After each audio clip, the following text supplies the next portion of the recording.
Hello viewers, আসসালামু আলাইকুম। আমরা যারা টেন্ডার রাউটার ইউজ করি, অনেক সময় দেখা যায় আমরা যখন এরিয়ার বাইরে যাই তখন কিন্তু আমাদের রাউটারটা কন্ট্রোল করতে পারি না। তো আপনি যদি একটা সেটিং করেন, খুব সহজেই কিন্তু আপনি আপনার রাউটারটা যে কোনো জায়গা থেকে কন্ট্রোল করতে পারেন। তো সেটা আপনি কীভাবে করবেন সব কিছু আমি আপনাদের আজকের এই ভিডিওতে দেখানোর চেষ্টা করব। তো আর দেরি না করে চলুন ভিডিওটা শুরু করা যাক। বরাবরের মতো আপনাদের সাথে আছে আমি সোহাগ। আপনারা দেখছেন সাতক্ষীরা টিস পয়েন্ট। তো আপনি যদি আমাদের চ্যানেলে নতুন হয়ে থাকেন, অবশ্যই চ্যানেলটি সাবস্ক্রাইব করবেন। আর থ্যাংক ইউ সো মাচ যদি অলরেডি সাবস্ক্রাইব করে থাকেন। তো তার জন্য আমাদের যে কোনো একটা ব্রাউজার সিলেক্ট করতে হবে। তো আমি গুগল ক্রোম ব্রাউজার সিলেক্ট করছি। তো গুগল ক্রোমে যে সার্চ বারটা আছে, তো সার্চ বারে আমাদের যে রাউটার আইপি অ্যাড্রেসে টাইপ করতে হবে, যেমন 192.168.0.1। তো এই আইপি অ্যাড্রেস টাইপ করলে কিন্তু আপনি আপনার রাউটারে প্রবেশ করতে পারবেন। যদি এই আইপি অ্যাড্রেসটা কাজ না করে তাহলে আপনি যেটা করবেন, আপনি আপনার আইপি অ্যাড্রেসটা চেঞ্জ করে দেবেন 192.168.1.1। দেওয়ার পর আপনি যদি লগ ইন করেন তাহলে কিন্তু আপনি আপনার রাউটার ভিতরে প্রবেশ করতে পারবেন। তো রাউটারে যদি আপনার অ্যাডমিন পাসওয়ার্ড দেওয়া থাকে তাহলে কিন্তু আপনার এমন একটা ফিচার আসবে। তো এখানে আমাদের অ্যাডমিন পাসওয়ার্ডটা দিতে হবে, আমাদের রাউটারের যে অ্যাডমিন পাসওয়ার্ডটা। তো আমি আমার রাউটারের অ্যাডমিন পাসওয়ার্ডটা দিয়ে নেব।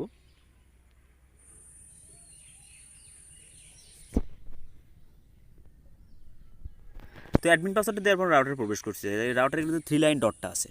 তো আমরা এখানে 3 লাইন ডটে ক্লিক এরপর নিচে কিন্তু অ্যাডমিনিস্ট্রেশন, তো আমরা অ্যাডমিনিস্ট্রেশনে প্রবেশ করব। অ্যাডমিনিস্ট্রেশন, তো আমরা অ্যাডমিনিস্ট্রেশনে প্রবেশ করব। তো অ্যাডমিনিস্ট্রেশনের পরে আমাদের কিন্তু অনেকগুলো সেটিং আসবে। তো আমরা যদি একটু স্ক্রল ডাউন করে নিচে যাই, নিচে এখানে দেখুন যে remote web address, web base management, remote web base management. তো এখানে যে অ্যানাবেল অপশনটা আছে, তো আমরা এখানে টিকটা দিয়ে নেবো। টিক দেওয়ার পরে নিচে যে ওকে অপশনটা আছে, তো আমরা ওকে প্রেস করব। ওকে প্রেস করলে আমাদের কিন্তু এই সেটিংটা কিন্তু সেভ হয়ে যাবে।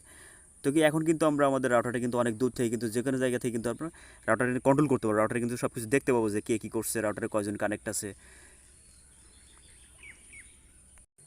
তো আমরা সেটিং তো অন করছি, এখন কিন্তু আমাদের একটা আইপি অ্যাড্রেসের প্রয়োজন হবে।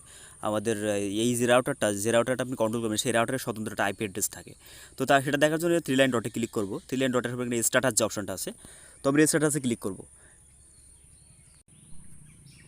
তো স্ট্যাটাসে আসার পর এখানে আমাদের কিন্তু অনেক কিছু দেখতে পাবো। তো আমরা যদি একটু নিচে দেখি, এখানে কিন্তু আমাদের অনেকগুলো address, Mac address, LAN address, অনেকগুলো আইপি অ্যাড্রেস কিন্তু এখানে আছে।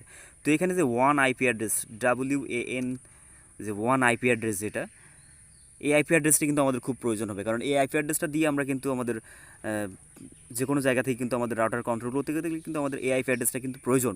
এই আইপি অ্যাড্রেসটা না হলে কিন্তু আপনি আপনার রাউটারটা আসলে দূর থেকে কন্ট্রোল করতে পারবেন না। তো আপনি চাইলে এই আইপি অ্যাড্রেসকে কিন্তু লিখে রাখতে পারেন। অবশ্যই লিখে রাখবেন, বা আপনি যদি কপি করে কোথাও পেস্ট করে রাখেন সেটা কিন্তু খুব ভালো হয়। এটাই কিন্তু আপনার প্রয়োজন হবে অনেক দূর থেকে যখন কন্ট্রোল করবেন। আপনার রাউটারের এরিয়ার বাইরে যখন কন্ট্রোল করবেন তখন কিন্তু এই আইপি অ্যাড্রেসে কিন্তু আপনার প্রয়োজন হবে। তো আপনি এখন এরিয়ার বাইরে আছেন, কীভাবে আপনার রাউটারটা কন্ট্রোল করবেন? তার জন্য আপনাকে আবারও সেই যে কোনো ব্রাউজার সিলেক্ট করতে হবে। ব্রাউজারে গিয়ে আপনার যে আইপি অ্যাড্রেসটা আপনি কপি করছেন, আপনার প্রথমে বলছে যে আইপি অ্যাড্রেসটা প্রয়োজন হবে, সেই আইপি অ্যাড্রেসটা আপনি কপি করছেন বা কোথাও লিখে রাখছেন, সেই আইপি অ্যাড্রেসটা আপনাকে এখানে সার্চ বারে লিখতে হবে, অথবা সেই কপি করা আইপি অ্যাড্রেসটা কিন্তু এখানে পেস্ট করতে হবে। তো আমি পেস্ট করছি আমার সেই আইপি অ্যাড্রেসটা, যেটা আমি একটু আগে কপি করছি। তো আমাদের এই যে কাঙ্ক্ষিত আইপি অ্যাড্রেসটা, এটা এরকম লিখে আমরা যদি ওকেতে ক্লিক করি, আমাদের কিন্তু রাউটার প্রবেশ করার জন্য অ্যাডমিন পাসওয়ার্ড চাইবে। আমাদের যে রাউটারের অ্যাডমিন পাসওয়ার্ডটা আমরা যেটা দেওয়া আছে সেটা দেবো। দেওয়ার পর আমরা লগ ইনে ক্লিক করব। দেখুন আমরা কিন্তু আমাদের রাউটার প্রবেশ করছি। এভাবে কিন্তু খুব সহজে আপনি আপনার রাউটার